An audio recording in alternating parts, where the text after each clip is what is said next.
Hey everybody, welcome to Goots' Wrestling Pod. I am your host, Ray Goots. I'm here with Kyle Lewis, keeping it 5 stars. How you feeling, Kyle? Feeling good, feeling American bashy. Yes. And then Pratik, how are you, brother? I'm doing well. I'm feeling very American, very bashy, and also depending when this comes out, happy St. Patrick's Day. Awesome. Yes, it's St. Patty's Day. Oh, on Monday. Wow. Um, so, you know, obviously the big news is this weekend is the Revolution pay-per-view. I don't know the card. Um, so we can't preview it because who cares? But I will say that I hope Hangman Page wins. I think him having the I can't challenge for the belt again stipulation is fucking stupid unless he immediately breaks it and when I lied. But then that takes away the stipulation. So I hope Hangman wins. I don't think they should have done that stipulation again. You paint yourself in a corner again, unless you're going to have Hangman completely turned heel, and I don't think this fan base wants him heel. So that's the only match I care about or have any interest in. Kyle, what's your prediction, and what do you want to see with MJF versus Hangman? I feel like he has to win because I think unless they have something different planned, it failed the last time, and you can argue that it was one of the catalysts to Cody Rhodes eventually leaving AEW. So Yeah, you don't want to have a situation like that again. You could have Hangman win the title back. Maybe there's more opponents for him lined up. I don't know. Kyle Fletcher, maybe. And MJF will always be MJF. He's fine. So I think that's the best way to go. As for the rest of the card, I'm not gonna go through it now, but it's an AEW show. It's like a good 12 matches, 5 hours on a Sunday, unfortunately. against the Um, Oscars. I mean, I feel like the people who are watching the Oscars are not watching Revolution, but it's just gonna. If you like good wrestling, they're gonna always provide the good wrestling. It's just gonna be a very, very long night. Yeah, well, so here's what I would do for a finish. I would have Edge return and cost MJF the belt. And the reason I would do that is, again, it's time to stop fucking around with Edge. I don't need Edge to come back and fight Evil Uno on fucking Ring of Honor. Okay, we gotta do Edge versus MJF. I think you gotta do it right away. And I would even argue that you should do a double turn during that match and have MJF go face and Adam Copeland go heel. But I think it's time for Adam Copeland to fight MJF, Kenny Omega, Swerve, and Will Ospreay. You got to do those matches now. Otherwise, what was the point of signing this guy? What was the point? So I mean, yeah, I think Wrestle Dream's in Toronto or something, the next one. So it should be time for him to come back. Whether he comes back in the world title picture. I know he's still feuding with FTR. So mm. maybe him and Christian will get that blow off, or they'll just let them get that win. Who knows? We'll find out. unless they're gonna fight the Young Bucks, I don't know. It's just you got to get your money's worth. Pratik, your thoughts and predictions on MJF Hangman? Um, I feel like it's too soon for MJF to lose the belt, but yeah, it doesn't do any favors for Hangman to win right. I mean, to lose entirely and then not fight for the title. I don't know what they're going to do with that unless he's my thought was maybe he's going to go to CMLL and fight for that world title. Like they'll just keep him like in another division so he can be the champion of another division. Uh because it's like the other they also have here's the other thing with AEW, they have like 17 different belts. He could just not fight for this one and they just make another title because that's what that company needs is way more titles. They could just create another title for him to fight for. So I don't see MJF losing right now, but it he should lose in some capacity because Hangman is a main eventer and should stay in the main event picture. So yeah, I don't know what they're gonna do to paint themselves out of this corner. Unless send Hangman to Mexico or send him to New Japan and he fights for the New Japan title. I don't know. And yeah, I don't know why we haven't seen Edge fight any of the major players yet. I don't know if he was injured or no, he was filming something if I'm not mistaken. He had gone on to go film people. He was filming a Viking show or something. Sounds Uh, film people. Sounds like he's like sitting in a woman's restroom with a camera, just yeah, being he's like, Patrick. What was the guy's name from? He was Velveteen Dream. He was the guy who was filming people. Yeah. Right, Yeah. yeah. Edge needs to come back because Edge has not wrestled at Wembley, and they are doing Wembley this year for All In. And Edge got to miss the last, or unfortunately missed the last time. So yeah, I do think he should hopefully get to do Wembley before he quote unquote retires, because we haven't seen him in a big picture and really hasn't faced anyone major. He hasn't even faced Darby Allin. He's only kind of faced Aleister Black, who no, he's faced people that are no longer with the company. That's what's been wild. So yeah, I'm hoping Edge comes back. And yeah, I hope they can figure out this Hangman painting out of a corner thing. Oh, the other match I am excited for is Brody King and Swerve. I think that'll be a good hard hitting feud. Excited for that, and I think FTR Bucks, while that's been done before, I think it'll be it'll be something that people will like to see because Bucks and FTR is a money match, and so I see something fun is going to happen with that. Yeah, Oh so my God, it's there's a still couple matches I'm excited for, but yeah, 14 matches is too much. well. I'm excited for Tony Khan to be arrested. So hopefully that happens at the end of the night. Let's talk about wrestling that actually matters. Great American Bash '98. So here's the thing with this show, man. This was a weird show.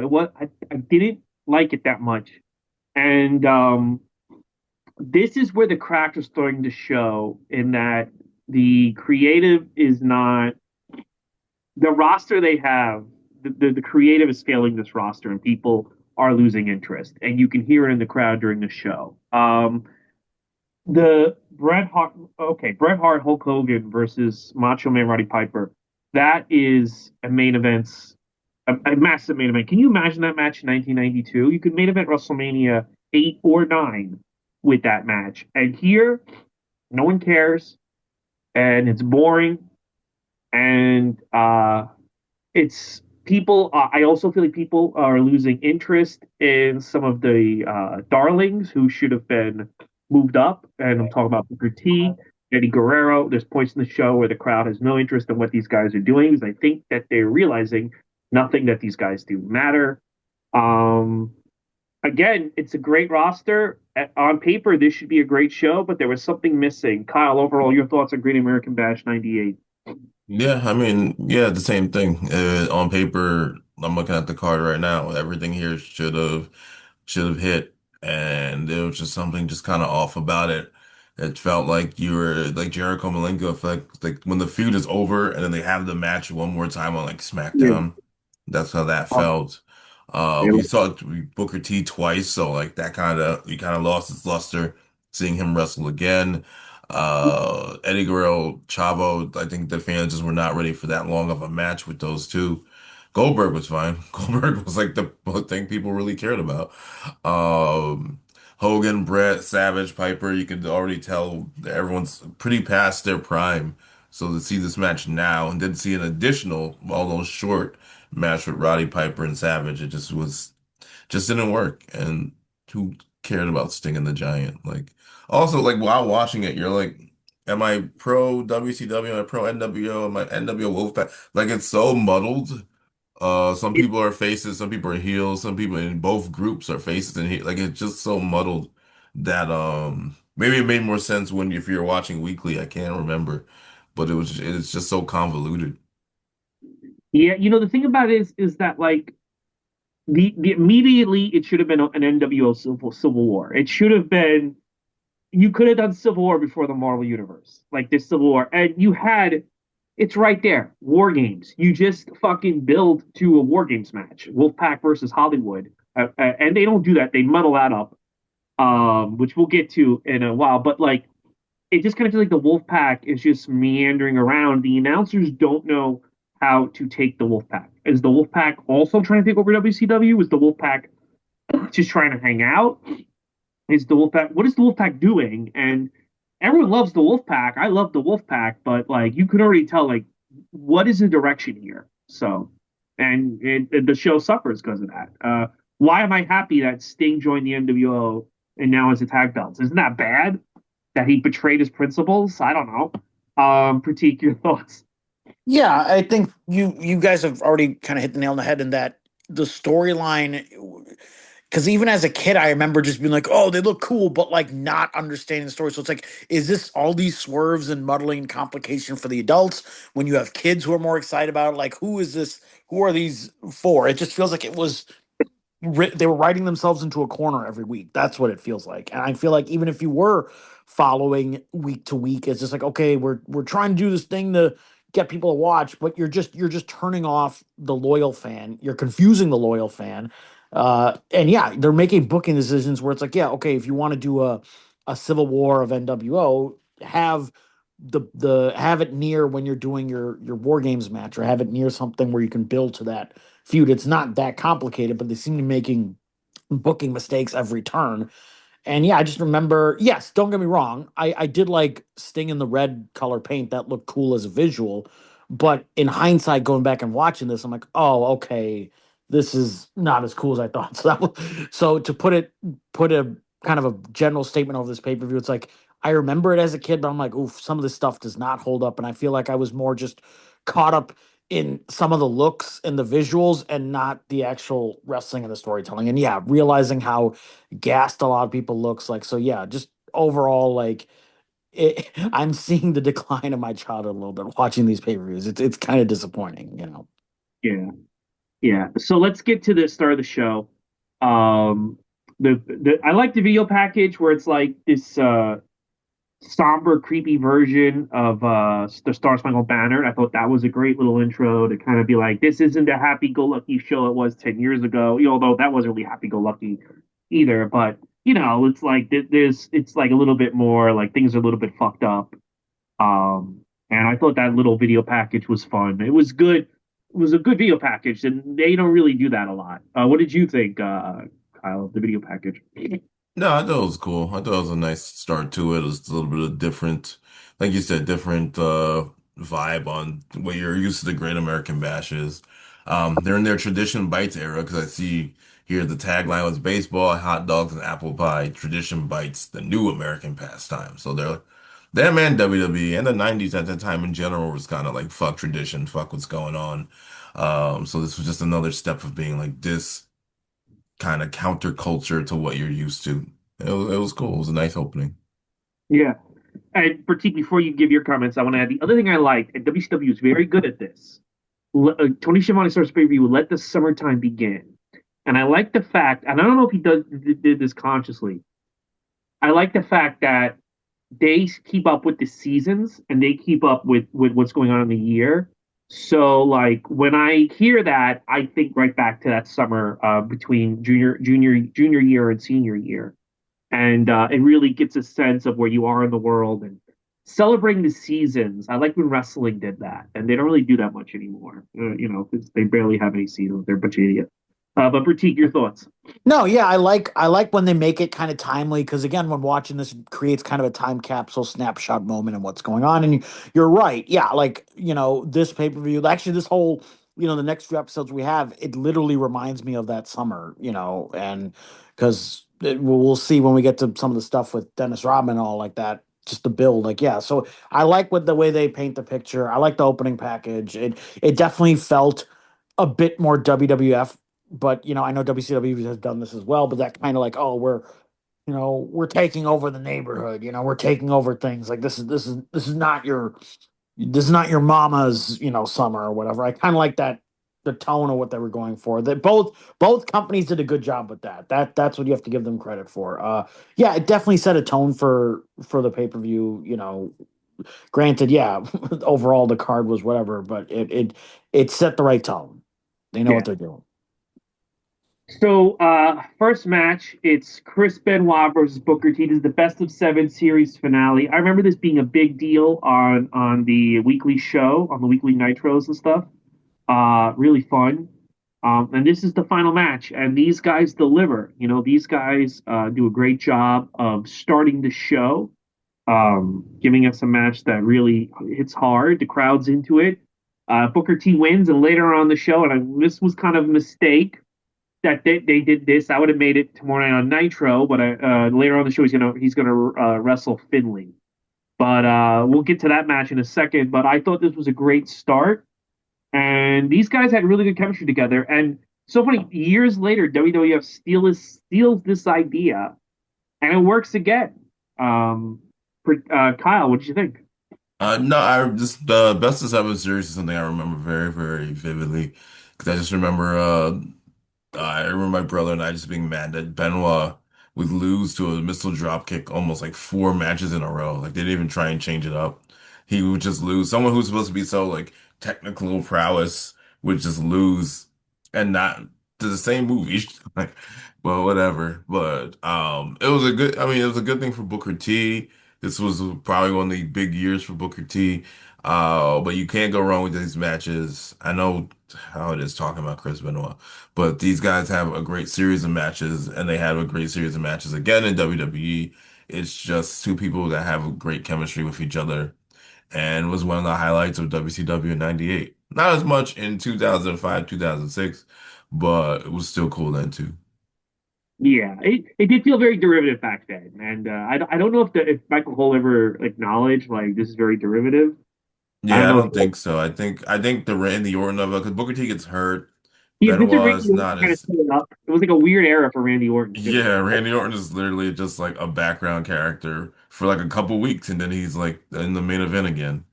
Yeah, But it was just kind of funny to see him be the replacement. And I think he wasn't King Booker yet, but he and Sharmell were starting their heel run. Benoit was kind of cold after not being a champion for a bit. He was U.S. champion, but the decline began because he wasn't the world champion for over a year, and then feuding with Orlando Jordan, and it just wasn't as good. Watch if you want to watch a best of seven with those two, watch the WCW one. yeah, yeah. Critique your thoughts. Yeah, I mean, for me, I kind of remembered this as a kid. I do remember like they were fighting on Nitro for the best of seven, but man, going back and watching it, like yeah, it definitely holds up. Like you guys have said, they have great chemistry. Notwithstanding Chris Benoit's actions. I mean, you can't deny the wrestling talent. You can't deny his chemistry with all these different people. This was a great showcase, great opener. Uh, Again, as we've talked about on previous episodes, like these two guys, they could have strapped the rocket to them in WCW. They had all the tools, they had all the players there. This easily could have been like a good semi-main and could have been elevated in the eyes of the booking. But like, yeah, it was a good showcase still. You and I'm in a way, yes, I think they probably could have done the second match on Nitro the next day. But I'm in a way, I'm also happy for Booker that he got that big showcase on the pay per view. So in a way, it was good to do the two matches for the sake of the guys seeing Booker as an elevated talent. But storyline wise, it maybe would have made more sense to just do it on Nitro Monday. But again, good showcase for Booker and great opener. Yeah, yeah, great opener. Next up, we get Chavo in the WCW live headquarters. Again, I want podcasts of all these. WWF has all these Fanatics podcasts. Give me a daily WCW live podcast. I will listen to it. I don't care. I need it. I need it. Kyle, do you need it? I need it, brother. Yeah, I've never heard them before, so I'd be very curious. I've heard of them. I've heard some things get said. I think WWE would never release them, but I would love to hear them. Oh, I know. Imagine there's like some guy just sitting on all them, like he's got them. Oh my god. There Uh, has to be. there has to be some. There has to be some Looney Tune fan. Dude, I remember there's so much stuff that's kind of cancelable that was said on some of those WCW lives. Vince Russo is the one. No one cares about Mexican wrestlers. Can you imagine him saying that Yeah, on? Oh yeah. my god! I mean, yes, I can't imagine him saying it. That's the problem. No, but I mean, like, can you imagine someone on like the official like AEW podcast or WWE podcast? Nobody cares about Mexicans screaming that, and like he and It's in the uncut version of Unreal. Right. I can't wait. Pratik, yeah, what do you want to hear? That you want to hear it? I want to hear I it. want to hear. I mean, as it is, we've already heard. I mean, all of Lawler's commentary remains, and man, like on the last pay per view we reviewed during the Taka Michinoku, but like anytime a luchador or Taka Michinoku or Japanese wrestlers on, like yeah, it's full on just problematic. Jerry Lawler all day long problematic stuff, and to me, I mean, he was the heel announcer, so it kind of fit the character, and yeah, I mean, I think it kind of fits the vibe of that time. I wouldn't mind hearing it just for entertainment's sake because I kind of know what it is. So to me, it's not that problematic because, excuse me, it just fits the vibe of it. But yeah, you wouldn't see any of that today. AEW has fired people for less, as we already know. Or he'll just bench you. Okay. Yeah. Next up, big news. We got Saturn versus Canyon. The entrance is kind of cool. Mortis is in the walkway. Then King attacks Saturn from behind. These guys try, man. these guys tried, but you know what? And maybe after rewatch the Nitros, they didn't give you a reason, a good enough reason of why Canyon is attacking Raven so much. It wasn't something that to be invested in. And the problem with this is so Canyon wins. This is the problem with this finish. Canyon wins. Then one of the Mortises unmasses Raven, who in better shape than I thought when seeing him in real wrestling gear, by the way. Raven then beats the shit out of Canyon, and then Saturn beats the shit out of the flock. So when the match starts, I'm thinking we're supposed to be invested in Canyon as a new hot baby face, but his win is undone right away because Raven outwits him, and then all the sympathy is on Saturn. So it's like at the end, I think the crowd is just like, I don't give a shit about any of this. These guys try though, but it just wasn't there. What did you think, Kyle? Yeah, it's confusing. I think WCW, and this is from not watching Nitros and Thunders in a long time. It's in a state of like you can cheer who you want because technically Saturn is the face, or is Mortis more because Raven, or is Mortis the face? They don't really know who's the face in this thing. I thought the Mortis gimmick, using the gimmick and the multiple Mortises and stuff was cool. And then they did it on Monday, not as cool with the Black Mass and Seth Rollins, but with Mortis, it was cool. Yeah, they didn't really. I think they just didn't really know what they were doing, or they were letting you decide who to cheer for, and that was a mistake. I also think these shows could have benefited from some. They're already long enough. Some video packages. I mean, this is with hindsight because I don't know what the fuck's going on, and it would have been nice to have at least a video package for some of these feuds. Yeah, the announcers don't really do that good of a job, like kind of recapping. They're like obsessed with the NWO. Like they don't, and it's just like I don't know. But also the crowd knew what was happening, and they didn't give a shit either. Critique, what are you thinking? Hit the nail on the head. Announcers, the one thing I'll say at this time, I mean, there's multiple differences between WWF and WCW, but you have to give credit where credit's due. I think JR and Lawler did a better job recapping storylines. The video packages also were just smoother with WWF. And I think WWE overall has done a good job, even now, also, where, you know, we had friends with us at Mania this year who weren't watching regularly, but it's very easy to pick everything up. They do a really good job with packages, and I think WWE has always had the edge over just giving the fans a good recap. So even if you're not paying attention week to week, you can watch the pay per view and still catch up. And I think that's something sorely lacking on WCW is not educating the fans enough. Like make me give a shit about this match. I think that's what it is. I wasn't invested enough in this, and it's sad because I think Canyon was a good talent, and this could have been a good showcase for them. But yeah, we were confused. Then you have Raven coming in and turning on him and making him look, and again, another potential babyface that they just make look like a fool at the end because of wonky booking or painting themselves into a corner. It doesn't make sense. Doesn't make sense, and quite frankly, critique, you should have them arrested. No, but Yeah, we'll do that. We'll it, tag it, team. it's just they wanted to give it's like they wanted to give Canyon a push, and then like between Slamboree and this show, they kind of like second guess themselves. Lost. Yeah, Just fucking push the guy, man. He's push the give guy. him a shot. Come on, who's better than Canyon? And who's better than Canyon? Nobody. So anyway, Okay, that's not Well, I'm not. unnecessary. Yeah, but they're gonna give him a shot. you got to give him a shot, like he gave himself. All right, here we go. Oh So, boy. Just want to sorry, let everyone know I don't condone that one. Don't put that on me. got to give him a shot. Always bet on yourself. All right. Take a shot at yourself. All right, here we go. Chris All Jericho, right. Steve Malenko. This thing, I remember not liking this storyline after Slamboree. They kind of like it kind of kept going, and JJ Dillon's involved, and I think they wanted the story to end with Jericho just beating Dean Malenko, but they didn't have the guts to go through with it, so they do all this muddled stuff. I think they knew the crowd would not like that. I don't think they wanted to push Dean Malenko. I don't think the finish to me in this should have been Dean Malenko just pins Jericho in this match. I don't think they wanted to do that. So the match sucks because of that. Because the storyline also just kind of peters away after this. It just kind of goes away, and they never really resolve anything, and they just move on. I would have given Jericho a definitive victory over Malenko, and I know like that would have killed Malenko's push or whatever. Sorry, Malenko, this guy's going somewhere, and you're not. That's just the way the cookie crumbles. They just don't have the balls to do it, so the match suffers. They had a hot angle, they had a hot feud, and this match is just I don't know. It's just not it. It's something's missing. And these guys, when the Rascals came over, believe it or not, I was looking forward to Dean Malenko versus Chris Jericho. They do it like once on Heat, and then it never happens again.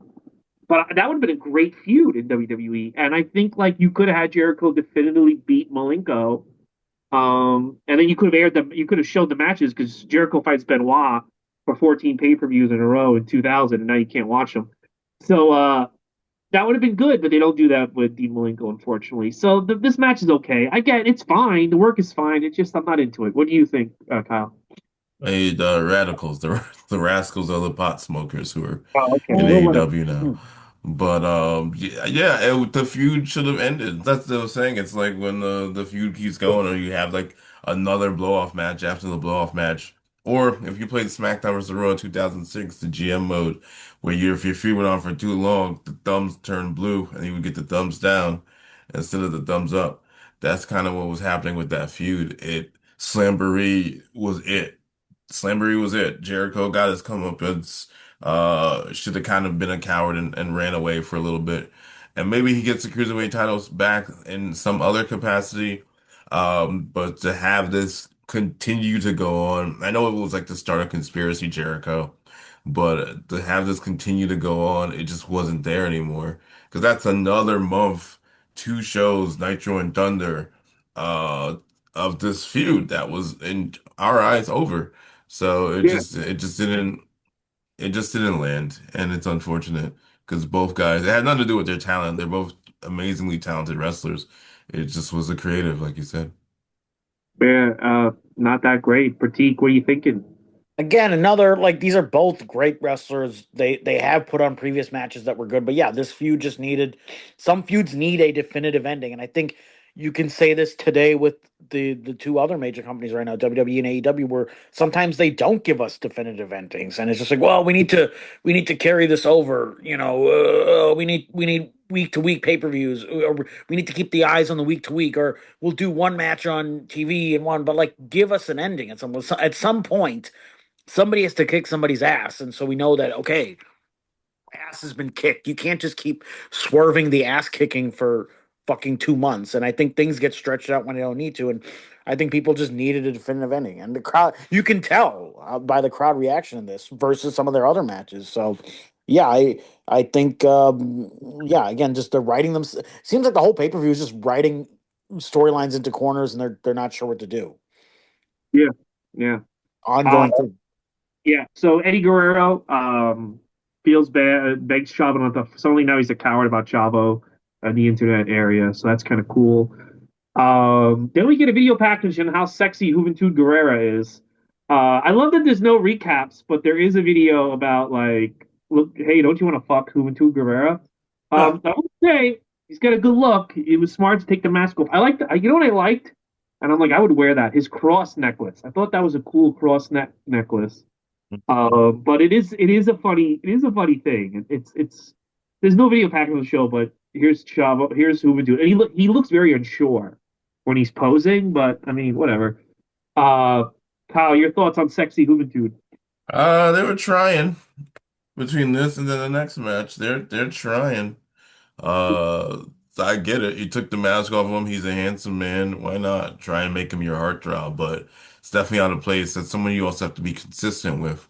And as we've been talking about before, it's not a lot of consistency with WCW. So it just, especially with Rey Mysterio being out. I don't know if who did have the maturity, but it could have. Yeah, exactly. But it could have gone somewhere. But it just kind of seems out of place on this show, especially for this male-driven audience. I don't think they want to. They'd rather see the Nitro Girls instead of Yeah, Hot Hoovy. I will say though, Juventud, because they put a little bit of effort in Juventud, he stands out. Like he was someone again. I had a friend back then, John, who doesn't follow, doesn't tape trade. I think he'd rather blow his brains out than watch a New Japan show. And he really was invested in Juventud because they made a little bit of effort. And it just goes to show if you make a little bit of effort, it's going to stay with you. Like, I didn't get annoyed at this video package because I still care about Juventud because you made me care. And it's not Yeah, that hard. Pratik, your thoughts on the sexy Juventud? Yeah, it is. It is interesting that it's mostly a male demographic, but hey, some people float. That's it floats their boat, and they're interested in that. I didn't mind the package. I think it Yeah, was okay. They're trying to push someone for once. They're trying to have somebody stand out. I think they need to do more of that. I think they're yeah. If you're not going to do recap packages, at least do vignettes or something like make us care. So yeah, mhm. again, I wasn't watching Nitro week to week, so I'm curious what they were doing. Were they doing a lot of vignettes of this on Nitro as well, or just was just something they were doing once in a while on a pay per view? Either way, yeah, if they were trying to push someone, do it. Take a chance, take a shot, give somebody the ball so that you can elevate. You have all these older wrestlers, like give somebody new a chance or put them in something. So that was my thought with the package. Like, okay, they're at least elevating somebody. Yeah, someone's got to get elevated. Okay, so speaking of being elevated, Juventud Guerrero versus Reese from the Flock. So right off the bat, this is the best Reese match you're ever going to see. I think he's had like 5 matches, but this is the best one. You'll never see a better Reese match than this. This is his Shawn Michaels versus Undertaker WrestleMania 25 of his career. Now, having said that, is this that great of a match? No, but it's the best Reese match it's ever going to be. This was a great use of Reese. Reese is horrendous. Reese should not have been a wrestler. Reese should be ashamed of himself. But if you're gonna have a guy this big in the ring, you'll want to use him to get over someone like Juventud because it makes you believe in Juventud. The crowd goes nuts when Juventud wins. I think they thought that Juventud wasn't going to win, but he wins. My problem to finish, and again, I feel like they signed this guy for like 20 years or something, and they couldn't get rid of him.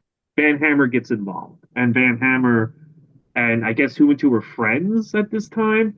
I don't remember Van Hammer getting involved. All I remember is Juventud beating him, which I thought was the right call. But then when I realized Van Hammer helped him and Van Hammer's holding him like a baby, it's just like, oh, come on, guys. People care about Juventud. They don't care about Van Hammer. They're never going to care about Van Hammer. And, that's not true. Well, years ago, but yeah. well, the rest did. So, Yeah. Sorry, there's a clip on Saturday night's main event. I mean, it's WCW Saturday night. I gotta see if I can find it. It might still be on my Twitter. And for whatever reason, these black kids are going nuts for Van Hammer. Like they're doing this thing. I guess they can pretend to be a hammer, and I don't understand it. I don't get it. The black delegation was never a Van Hammer. It's not a Van Hammer household growing up, so I don't understand it myself. But I maybe it's never saw people. Maybe because it was Hammer. Maybe they told it relates to MC Hammer. I is don't this know. in the early 90s when he first got hired? What's up? Well, this was like 93, so he's in there a couple years now. Yeah. But they Yeah. were like, I'll have to, it's unbelievable how over they were. They cared about Van Hammer. Maybe he was the first star they saw on that taping. I don't know. But people have gotten up for Van Hammer at least once. And I wouldn't believe it if I saw it, if I didn't see it. But as for the match, sorry to just come back in. I might as well just tell my review. As for the match, again, if they kind of stuck with it for Juventud, and I don't know if it was maturity reasons, he could have been right there with Rey Mysterio. He was, they could have been on a similar tier. He was always on a tier under, especially with the fans kind of getting behind him. Hammer again, just kind of the killer. I don't know why he's here. But no, I liked Juventud. I liked Juventud for a long time. I still like Juventud, but just something just never materialized for the long, long, long run, which is Well, unfortunate. also he gets on drugs. I mean, he gets arrested in a hotel room in Yes, I Australia. mean there's a lot That's of the, that's reasons why. Who knows? Maybe someone should have sat down with him. Maybe if he was in a different company, someone would have sat down with him. By '05, it was too late. it was too Um, late. He also. committed himself. Also, I looked up Cage Match. Jericho and Malenko wrestle one more time in WCW next month on a Nitro, and then they only have six-man tags in WWE, which is very unfortunate. Very unfortunate. Pratik, your thoughts on this match? I mean, yeah, it wasn't a standout match, wasn't the best match of the card, but good use of good showcase for Juventud. Yeah, I was a big fan of Juventud as well. It seems like he got in his own way every turn. I know he maybe wasn't the greatest backstage. He wasn't the best backstage. Side note, Ray, if you remember after that ECW tribute show, you did a show next door to the ECW arena, and Juventud was at that ECW show, and he was facing Too Cold Scorpio, and then he cuts this bizarre promo after that match with the crowd where he's just like, "I'm done with the U.S. I'm only fighting in Mexico," and then lo and behold, he's fighting in the U.S. the next month. So yeah, he just very bizarre behavior, which is a shame because I was a big fan of him. Yeah, yeah, yeah, yeah. That sucks. Yeah, it sucks. All right, let's move on. Oh, Pratik, so you like the match? It gets the job done, but it was I would give it 2 out of 5. Okay. So let's move on. So when I watched this show, because I saw this show, I think like the next day, like my friend taped it, and like, well, this is in 1998. Really loved this match, Chavo versus Eddie. I was invested. Watching it now in 2026, not as good as I remember it. And the other thing about this match, and I think this says it all of whether or not these guys did a good job or not. There's a loud "We Want Flair" chant. I think the Flair thing is one of the things people don't talk enough about how WCW lost their way because this is Flair's company. You can say what you want. You can say Flair didn't draw like Hogan. You can say Flair didn't draw like Goldberg. First of all, you never put him in a position. It'd be the equivalent of Cody Rhodes comes back and you immediately just keep shoving him like to wrestle fucking Johnny Gargano, right? Oh well, Cody doesn't draw. Well, you're not putting him in a position to draw, so that's why he's not drawing. Um, and I think the fact that the internet was getting bigger, it caught on Eric Bischoff, and Eric Bischoff admitted he said this. The only two people ever drew were Roddy Piper and Hulk Hogan. Um, and I think he said Macho, so those three guys. I think like just that we don't give a shit about Ric Flair when it's like it's his company and they take so long to bring him back and they bring him back almost against their will. Um, I think that turned off a lot of the fans because again, there's a lot you can say about Ric Flair, especially now. You know, he's a fucking weirdo, he's a fucking creep. Fine, doesn't matter. And that was his fucking company. He built it, and people didn't. People wanted to see him, and they get the Flair chant at this match, and I realized that oh, these guys didn't get the job done because the crowd is bored and they want Ric Flair and they don't want this shit. So I still think it's the best match in the card. I don't think it's that good though. Um, yeah. So, Kyle, your thoughts? Yeah, it just ran too long. I think they thought the feud had the heat for a 15-minute match. And maybe on a different day, after not watching Juventud and Reese before it would have. But it just did not draw the way the crowd wise. It just not get the energy that you would have wanted it to get between those two. Because again, on paper, Eddie Chavo, not a problem. Even in WWE was kind of like harmless. You knew Chavo Guerrero wasn't beating Eddie Guerrero, so you didn't really give a shit. But it just didn't click. As for the "We Want Flair" chants, yes, the internet is a thing at the time, but these fans, they were not like how it is now, where we know everything. We're on our phones. People were still using the hotline. You had to get your wrestling news. If it wasn't Meltzer, it was like things like Sushi X and things like that. I don't know if you remember any of these wrestling newsletter email pages. Um, so these fans don't care what's going on with Ric Flair, Eric Bischoff behind the scenes. They just know Ric Flair's gone and they want him back. And he's not there. So they want Flair and they don't get Flair. And unfortunately, they hijacked this match and it just sucks for all parties involved. Yeah, well, I will say Ric Flair at the time, he was doing interviews on the radio where he basically told like right mainstream radio and with newspapers where he Uh, was inside.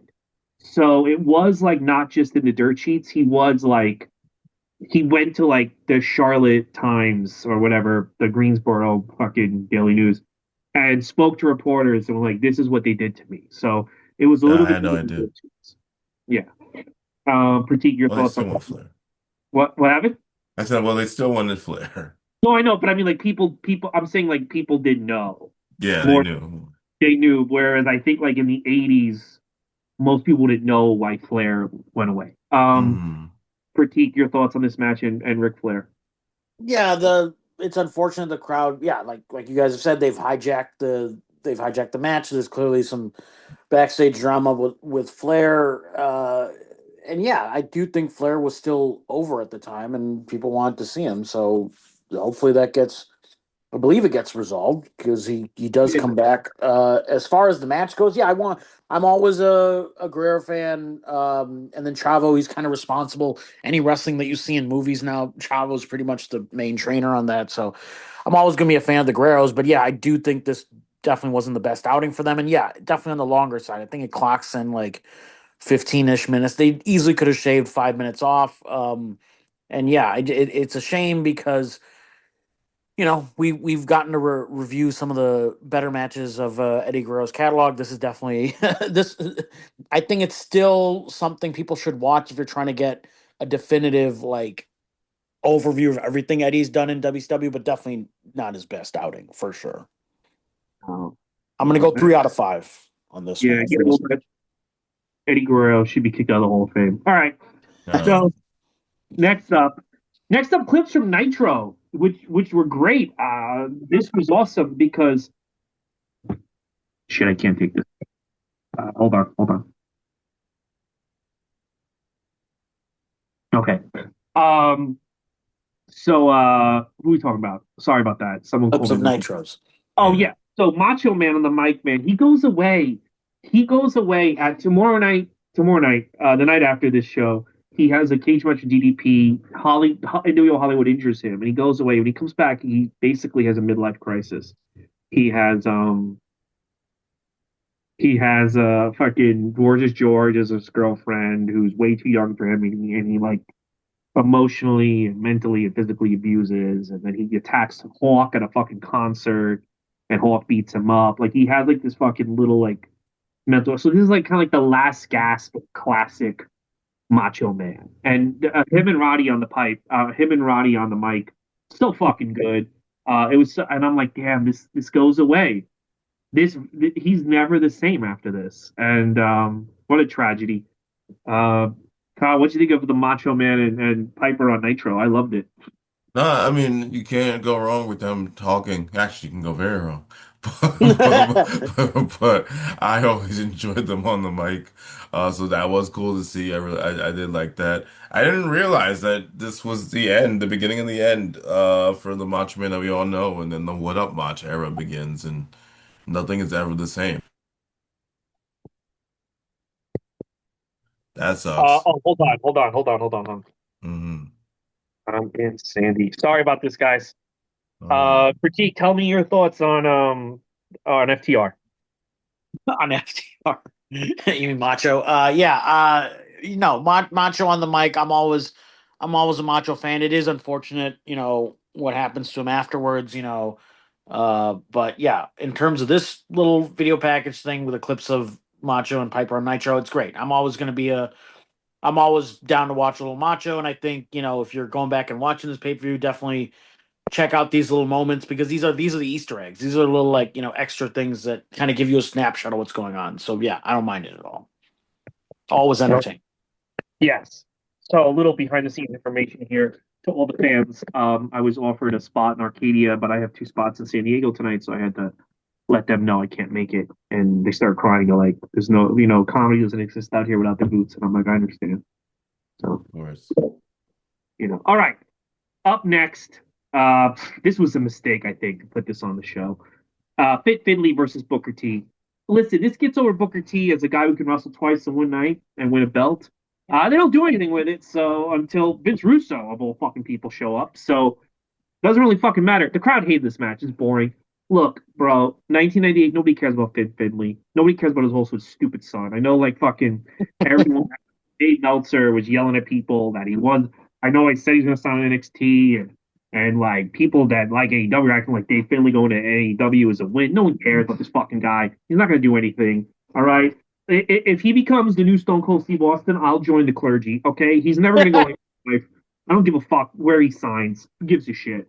Um, People are chanting boring in this match. The match is fine. I think it does a great job of getting the job done, getting over Booker T, but it's just boring and no one cares. They want to get to the stuff they want to see. They want to see Sting. They want to see the Hulkster. I think they should have waited to Nitro to do this. I think they should have let Booker T get out while the get was good. And instead, like it's like people are like, I don't want to see this guy again. Um, the thought was there, but who cares? Who cares about Dave Finley? Kyle, your thoughts? Dave Finlay, look, I kind of fell off of New Japan when he was rising him, Clark Connors, Gabe Kidd, all that stuff. I think AEW is a good fit for them. I'm sure he would have been fine in WWE with the birthright and all that. Or those three, if they did all want to go to WWE, I'm sure he would have found a nice place for them and they would have done just fine. But it seems like AEW is his speed. He's with the guys that he likes. So more power to him. I mean, I wouldn't put him in NXT either, but I get why they were going to put him in NXT.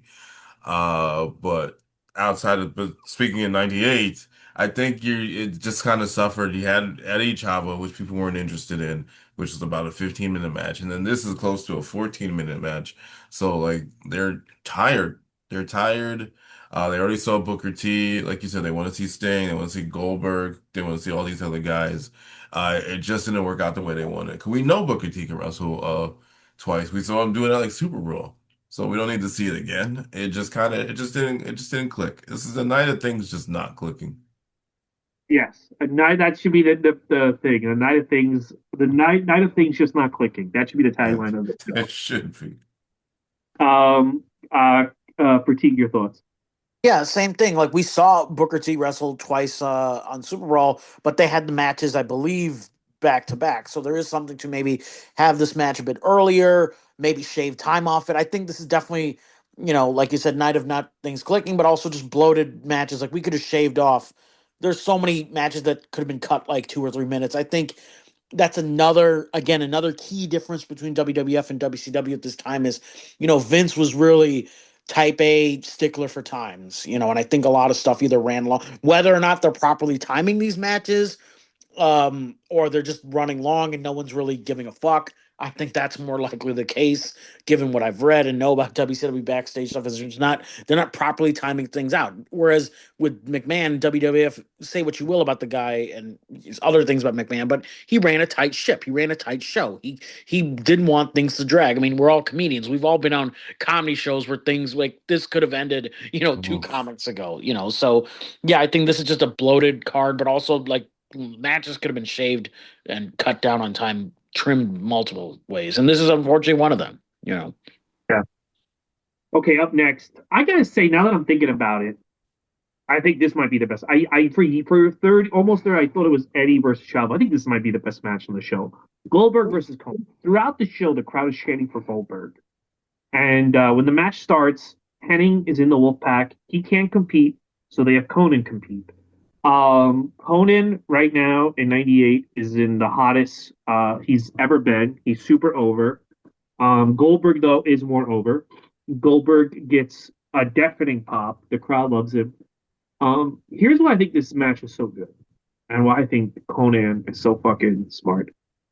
Conan, who should be getting offense against Goldberg, just gets demolished by him. I mean, he gets annihilated. Here's the thing: it does Goldberg a lot of good. It doesn't hurt Conan at all. Next year, he's even more over than he is here when he's in 1999. He's more over. Like he maintains being over, even though he's made to look like a complete buffoon by Goldberg in this match. There is no top guy or guy in the come up nowadays in AEW, TNA, New Japan, or WWE that would put themselves in a position to look like a fucking buffoon to get this guy over. But it was the right move at the time.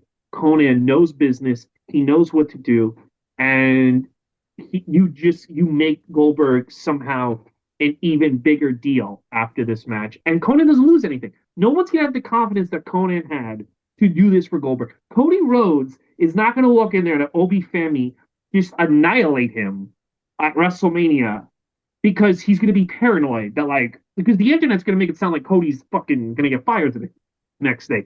Brock's not going to do this. Seth Rollins isn't going to do this. No one's going to do what Konnan did because it's just the discourse about it would be I don't know. It's such a smart squash. Hennig turns on Konnan after Kevin Nash and Lex Luger run out for the save. Hennig is now in Hollywood, which makes more sense. Maybe you could have had Nash and Luger on the card instead of Fit Finley. I don't know, just a thought. Anyway, Kyle, what do you think about this match? No, it did exactly what it was supposed to do. I will counterpoint that MJF did do that for Brody King I know, but then he recently. wins later on. It's not like Conan beats Goldberg. Well, yes, yes, and they have the eliminator matches, which I think are stupid personally. In any company that you're gonna fight the champion, and then if you win, then you can fight the champion again. Okay, but he did lose, and it was like, whoa, that's awesome. Brody King won in squash match fashion. But here it was perfect. It's what everybody wanted to see. Goldberg is exactly where you need him to be right now. And then the NWO stuff comes in and it's all convoluted and annoying. Yeah, it was I saw Nash and Luke. I'm like, why are they not wrestling? It's a very weird reason that maybe because Scott Hall was in the Scott Hall of it at the time. I don't know. I was not watching. I can't remember the week to weeks, but it is weird that these two top stars are not on the show. They're just in the back hanging out. Yeah, But yeah, yeah. good for Oh, Goldberg and good for Conan for just knowing his role and not trying to. He just made it look the best he could. dude, if Kevin Nash lost like this to Goldberg at Starrcade '98, I think that it would have been more of a back and forth battle. Um, at in '99, I don't think it would have been just this complete demolishment of WCW in '99. Um, yeah, it was really cool. Pratik, your thoughts? Again, like, yeah, this is a great showcase for Goldberg. If you're trying to put together like uh, a compilation of Goldberg's, like sort of like the rise of Goldberg, this is definitely good for historians and maybe younger fans who haven't seen this. Again, Conan knows the business. Conan's booked the business. Also, I know he's having some health problems right now, so I do hope he works through them and he gets better, feel better. Conan. Covered anyway. Oh, he did recover. Okay. No. I'm saying he has health problems because Goldberg beat him up so bad. No, that's not what Well, yeah, happened. But sure. yeah. I know there's some actual shoot problems, and I hope those get resolved. No, Conan knows business, and I think he knew exactly what to do in this moment to elevate the star. And yeah, you're seeing Goldberg like you got the like going off of audience reaction. This is the best match on the card in terms of what the pop he got for that. Who he was, and that again, that look you can talk about work rate, you can talk about technicality and all, but Goldberg was over. Like this is a definition textbook of 1998 over. Like it was insane what he was doing. And yeah, it not everything needed to be 50-50 booking. Not everybody needs to get offense in, and this was perfect example of the right type of squash. And I do think, to bring it back to modern times a little bit, I do think like an Obafemi could use a squash or two. I don't know how they're going to do it. I don't know if he should do it. I think personally, yeah, if you're not going to feed him to Brock Lesnar at Mania, he should face somebody else but let him demolish them. Like have him get a big win on a marquee stage, and if it's a squash, it's a squash. It's fine. I think he needs the right type of showcase. So yeah, I'm not saying he needs to be the next Goldberg, but give him a right, give him the right showcase on the right stage, which is Mania. Yes. I think an issue with WWE with because he's fighting like caliber people, but they've been watered down so much. Right. Like him beating the War Raiders by himself should be a big deal, but the War Raiders are so watered down and irrelevant You through no forgot fault they of were. their own. Yeah. Yeah, that you're like, wow, okay, cool. I guess he can lift them up. Same with Johnny Gargano. 7 years ago, Johnny Gargano was on top of the world, at least in NXT. He's nothing right now, and I like Miz. No one else likes Miz, so it's just another guy who's just not as relevant. So that's just a big WWE problem across the board. Yeah. Yeah. Really quick breaking news. I don't know. Have you guys seen the video from OVW with the referee having the seizure in the ring? I didn't watch it. I know it happened. I don't want to watch somebody having a seizure Yeah, and I didn't like know about this. personally.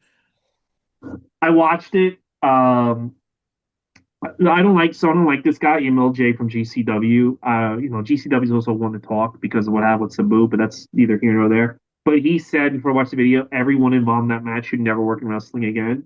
And I watched it, and I 100% agree. It is one of the most disturbing things I've seen in wrestling. Um, the match should have been stopped. Nowadays in WWF, they would have stopped the match. They would have went to a video package about how you should pay $1,000 for a T-shirt on Fanatics, but that's how it should be done.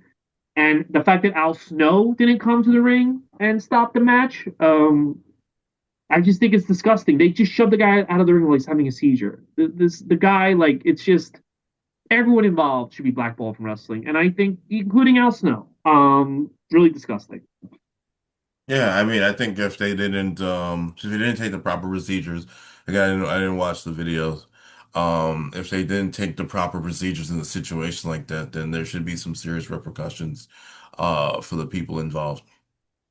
This is This again coming from not watching the video, and I hope the guy has a speedy recovery. what's happening to the ref. They would have stopped Hogan Andre at WrestleMania 3 if Joey Morella collapsed having a seizure like this. They would have paused the match at WrestleMania 3. Like that's how bad this referee gets. So it's like even when Vince is at his most heartless and he's like murdering ring boys in the back, he's stopping the match to help. Like you know what I'm saying? Like they I would have mean, this is a very clear example of over the edge where they don't stop the show, so it's well, kind of hard to say.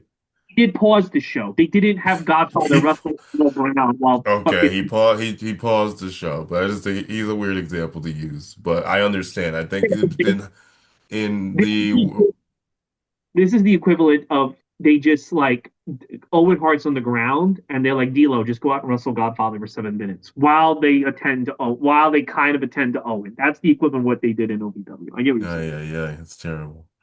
But They yeah, at least I hope he's okay, and I hope there's repercussions. If it's as bad as you say, I hope there are repercussions because that's completely unacceptable in any sport, anything to just kind of have that happen. Like if a comedian dropped in the green room or dropped on the like while watching a show, we're not gonna keep doing our sets. well, So it depends on the depends comedian. on the comic, I guess. But And comics, I'm not getting old. Sorry, yes.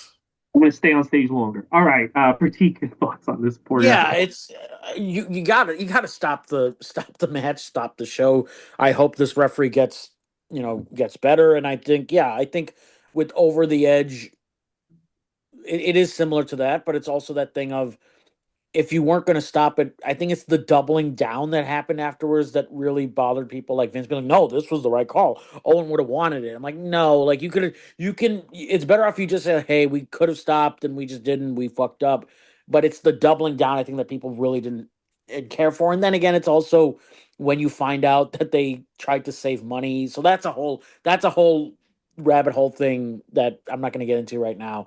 You can watch Dark Well, Side of the Ring and see everything about that. But in terms of what's going on here, I hope the referee gets better. And to those involved in this incident, I'm like Kyle. I'm not going to watch the video, but to those involved in the incident, like yeah, take the proper precautions if you didn't, and if you did not do those precautions, there needs to be some sort of penalty. And yeah, I'm if Al Snow is running OVW, if I'm not mistaken, then yeah, there's somebody should investigate. And if he's responsible, then yeah, he needs to.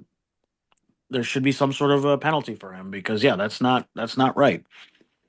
guys, this is the equivalent of if Owen fell because the first match in Over the Edge '99 was Kane and X Pac versus D'Lo and Mark Henry. I believe that was the first match. that falls in the ring during that match, and Kane kicks him out of the ring and keeps wrestling. That's the equivalent of what OVW basically did.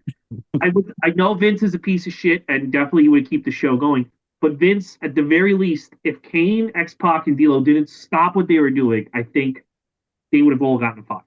I'm going to say that. Like you have, like I think Vince would have at least said, "Okay, pause. Let's get him in an ambulance. We'll have this match on Raw, and let's just move to this next match." At least, I'm just saying that OVW didn't even do that. So No, yeah, Yeah, they no, they just kept going. that's horrendous. yeah. Okay, a match where I wish somebody stopped it. Hollywood Hulk Hogan and Bret Hart versus Macho Man Randy Savage and Roddy Piper. Again, bro, like can you imagine like this is like a WrestleMania main event tag match. And the, 1992, this match main eventing any pay-per-view, the hype would have been unreal. And this match is so fucking bad. Nobody cares. It's just bad. It's really bad. And then the other thing they kind of fuck up, it's shocking how bad it is with these four guys. It's really like, how is it this bad? And the other thing that they do, which takes away from it, is Piper and Savage wrestle as soon as the match is over. I would have had Piper be like, I'm going to wrestle you tomorrow night on Nitro. And then you have a night to hype it up. You have kids going to school being like, hey, we're going to see Savage versus Piper on Nitro tonight.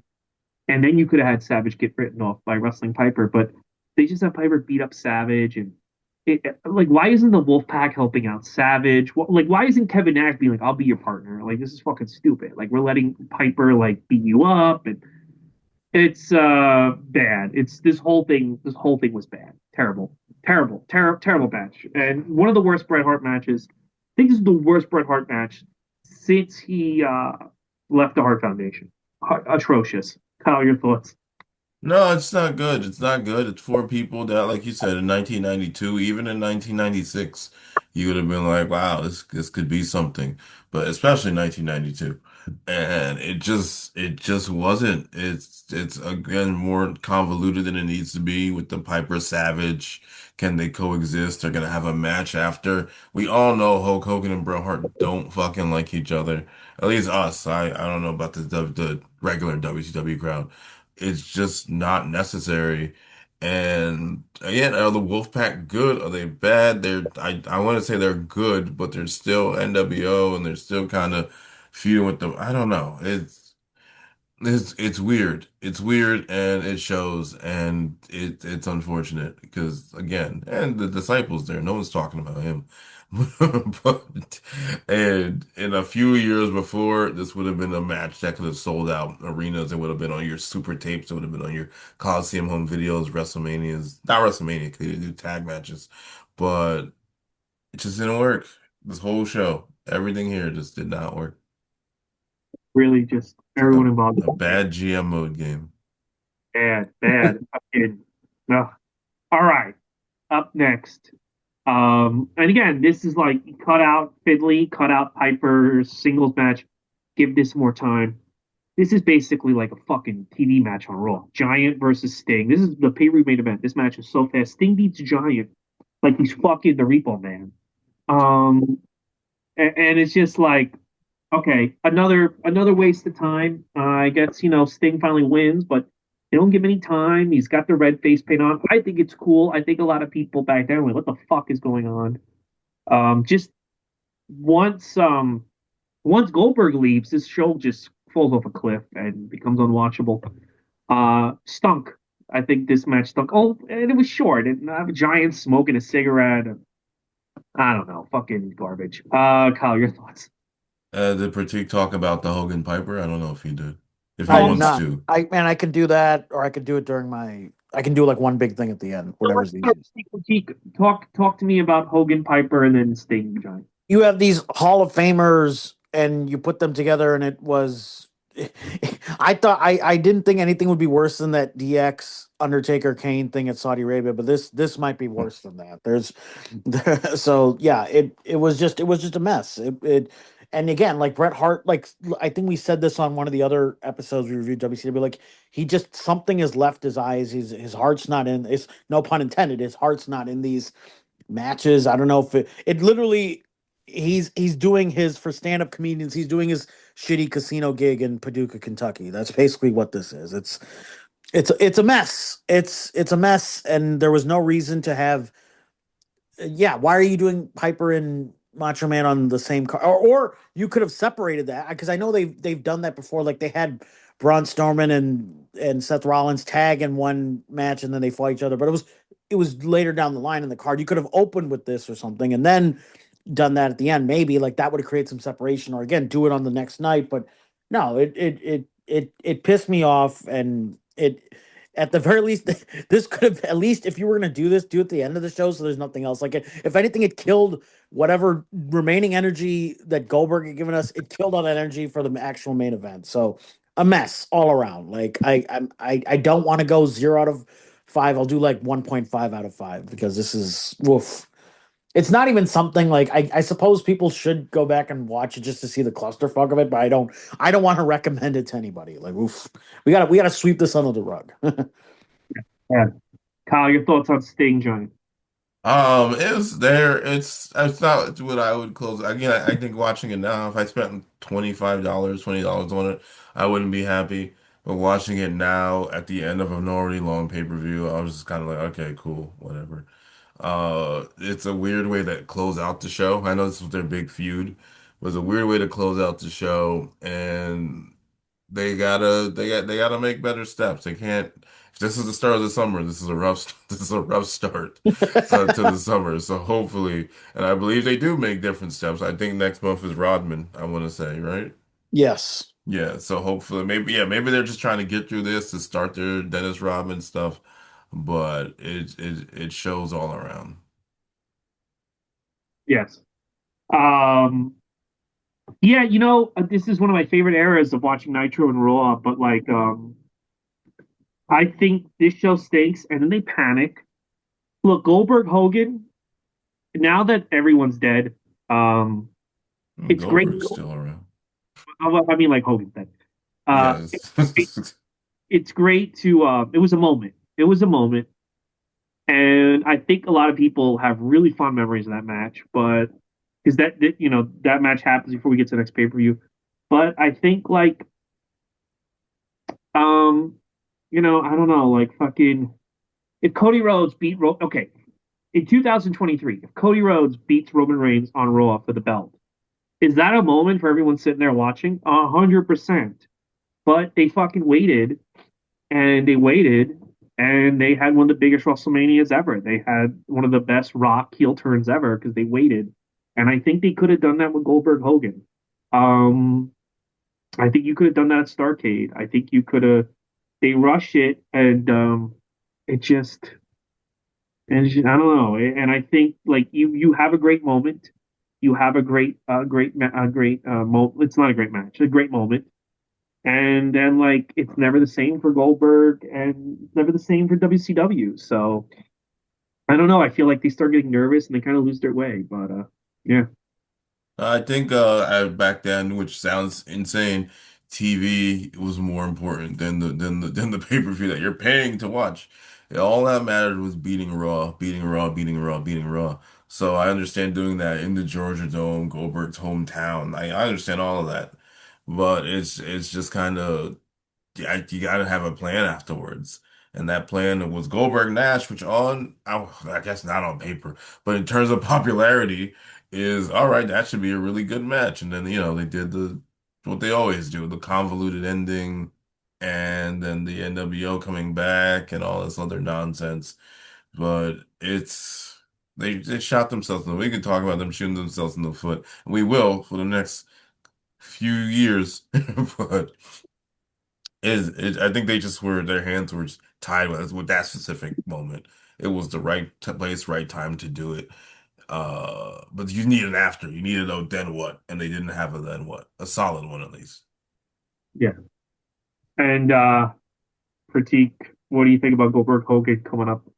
Yeah, final. I mean, kind of looking forward now. It's just like it seems like they kind of were just kind of booking themselves in the corners, or they were just worried about the ratings. If I'm not mistaken, I know didn't somebody? I mean, Ted Turner was still there, but there might have been some executive changes, and they were just looking at the TNT weekly ratings, and maybe they were slipping. So there's like we have to do something. But yeah, I just found it odd the way the belt changed like right before a pay per view, and it could have been done on a pay per view. I think the booking could have been a bit better for the way Goldberg should have won the title. That's not the problem. It's just they kind of hot shotted it, and it could have been done a bit better. He could have been presented a bit better in the showing of this big title feud. It could have been treated like the big money match that it was. Yeah, I don't know. I still think people need to watch these pay per views if you truly want to understand the decline of WCW. This is definitely you're starting to see the cracks here, and it's worth watching for that. I remember as a kid enjoying the Rodman Carmelo stuff because I had just watched them in the finals. So I definitely remember still enjoying all of this, but I'm watching it now and just I'm seeing the cracks. I'm seeing the strings behind the puppets, and I'm seeing all the little backstage shit, and I'm just seeing the mess that they were dealing with. And again, no long term booking. And at the same time, you have all these mid carders that you're not really elevating and giving the fans what they want. The fans are getting behind people like Eddie Guerrero and Booker T, but then showcase them in a bigger stage. I think they could have elevated Booker T also, but they waited too long for that. Naturally, these guys still got over and they're Hall of Famers, but they could have pulled the trigger on a few of the younger people a little sooner. So just a lot of missteps all around. Yes. All right. So let's review the next 4 weeks because Kyle's got to get out of here. He's got a meeting with Kay and his family. Oh boy. Why do you say these things? Let's review the next 4 weeks. Overall, I say avoid Great American Bash. Next week, big show. King of the Ring 98, Steve Austin versus Kane. In 2 weeks, another big show. Bash at the Beach 98, Hulk Hogan and Dennis Rodman versus DDP and Carmelo. In 3 weeks, not so big of a show. Fully loaded Mankind and Austin. No. Mankind and Kane versus Undertaker and Austin. Austin, yeah. And then in 4 weeks, probably one of the biggest shows that ECW ever does, Heatwave 98, with the main event of the Dudley Boys versus Spike Dudley, Sandman, and Tommy Dreamer, but also Hayabusa and the other guy versus Sabu and RVD. It should suck. Oh boy. A match that turned so many people onto Japanese wrestling. That is a very, and also Mike Austin versus Masato Tanaka for the first time on ECW. Very important show. Very, very excited to watch that. Kyle, what are you excited for the most? What am I excited for the most? I guess Great American Bash. I remember Hogan Rodman, and I don't remember the Hogan Rodman tag team. I don't remember much else that happened on the show. So I would like to see what else happened on the show. I say that and then I'm gonna regret it.